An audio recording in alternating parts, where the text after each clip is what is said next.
ever sat through a pitch where you've lost the thread of what you need to remember because you're drinking from a fire hose of bullets, charts, graphs, etc.? Or has that happened to you while you're putting together your pitch? It's pretty common. The challenge in our data-heavy society is that we have an abundance of information. The downside is that it creates scarcity of attention. It's just too much, and a confused mind can't decide. The solution is storyboarding, or as I call it, sticky boarding. I'm going to show you how to storyboard your presentation with sticky notes before you ever open your presentation software. This technique works especially well when you have a complex story to tell.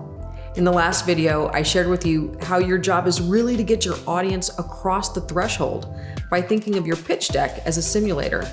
Now, I'm going to share with you exactly how to build your simulator with the persuasion journey and the 12 Ps.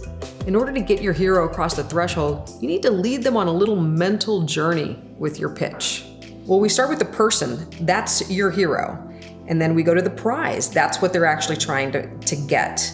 The problem that stands in the way of them getting that prize. And then the perils. The perils are sort of like the internal thought bubble that makes them kind of have uncertainties and doubts. After that, the prophet appears. That's you. You're the Yoda of this story. And you're gonna make a promise. After you make the promise, you need to show them the path. How are they gonna get to that prize? And what's the proof that it's actually gonna be successful? Next, you're gonna move to the perks. What are all of the other side benefits of completing this journey? The price, what's it gonna cost them? The provocation, this is where you actually ask them to do what it is that you need them to do.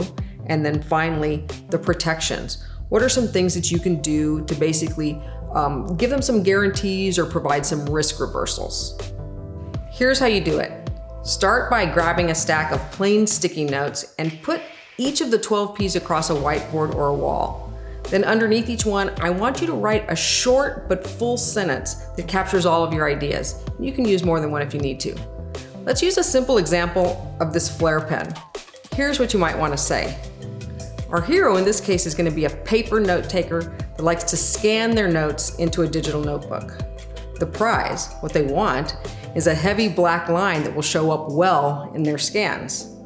The problem is that some pens bleed through the paper or smudge, which doesn't work well with scanning. And then the perils, that internal conversation that they're having, is that messy paper and ink on your hands sends the wrong message.